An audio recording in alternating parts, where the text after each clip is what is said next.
So this question came in, and this person is not a customer of Leerburg, which is fine, because people can send in questions. They don't have to be Leerburg customers, and we'll answer. We want to help them. But this is about a guy that rescued a dog. He lives in Taiwan, and he rescued a dog from his neighbor, where the dog was chained to a tree 24/7, not with a collar on, the chain around his neck and around the tree. And he'd been there for a long time. I'll read it, then we'll talk about it. I'm an American living in Taiwan. In my housing complex, there are some shy dogs. No wonder. I've adopted 2 of them with no problem.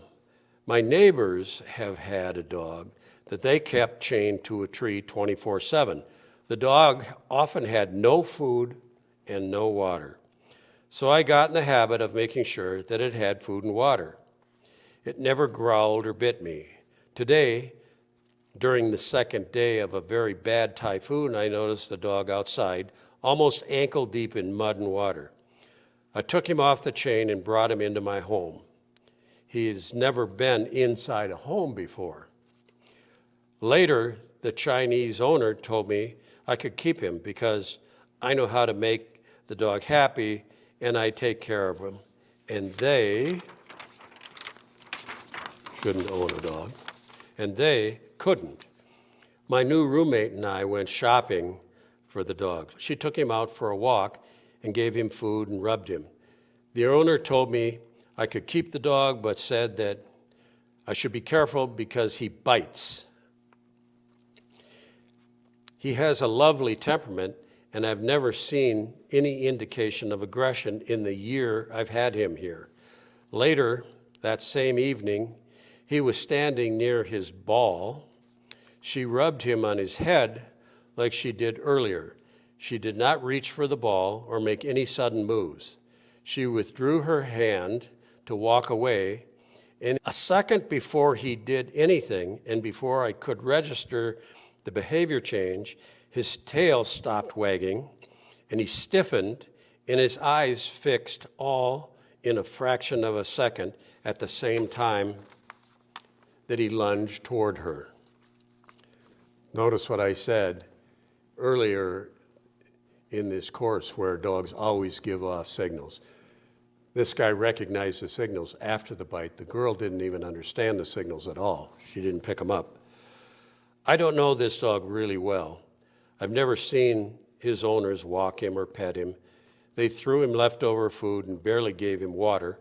I always made sure he had water and food. My question is, I can't bear to give him back to the people and see him tied out there by the neck with a chain, not even a collar, just a chain. Perhaps the reason he was never taken off the chain is because he bites. Should I try and give him away? Should I have him put to sleep? I put him in the basement away from her, but because there are no warnings at all, I'm a bit afraid that he might turn on me. I'm in tears and the turmoil about what to do. Is there hope? Is this just the first day and that's why he bit her? Obviously, he's done it before. I don't know why he bit her.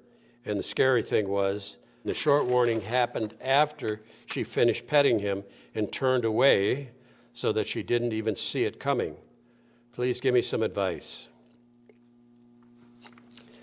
Okay. So this is an example of a person who tried to do the right thing with a dog, that knew a little bit about the history, didn't know anything about the bite history, brought a dog into his home that probably had never been in a home before, and didn't manage the dog correctly when he did bring the dog in. He should have got a dog crate. He should not have allowed his girlfriend to have anything to do with this dog. He should not have had toys loose in the house with this dog when it's out of the crate and not on a leash. A new rescue dog doesn't need any toys in the house. It's an old wives' tale. They don't need it.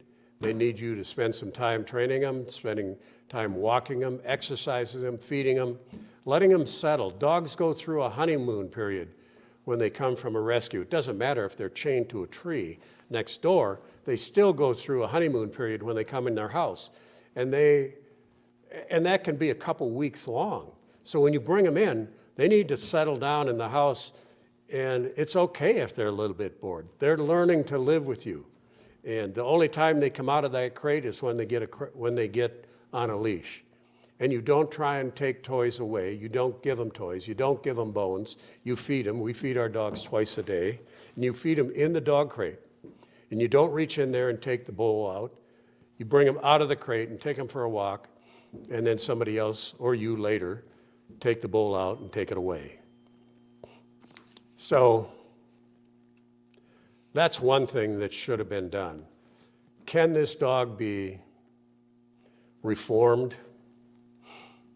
It doesn't sound good, and he doesn't know much about dog training or how to live with a dog. Obviously, he doesn't know how to live with a dog. So that's what I wrote and told him. He has a decision to make. There's such a thing as behavioral euthanasia. And within the course, I have a segment on that, when to toss in the towel. And there's steps to go through to make up your mind. It's a really hard thing to determine that you have to do with the dog that you have.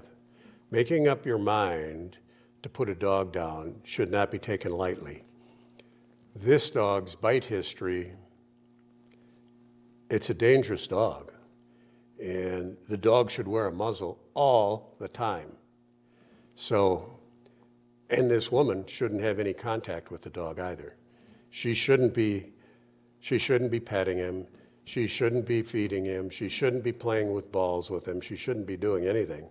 Now, can they live with that? Can they manage that in a home? It doesn't sound like it. So in closing here, I need to talk about the fact of where these questions and answers come from. They come from the Ask Cindy portal on the front of Leerburg.com. Cindy's my wife. And if you don't need to be a customer of Leerburg to ask a question.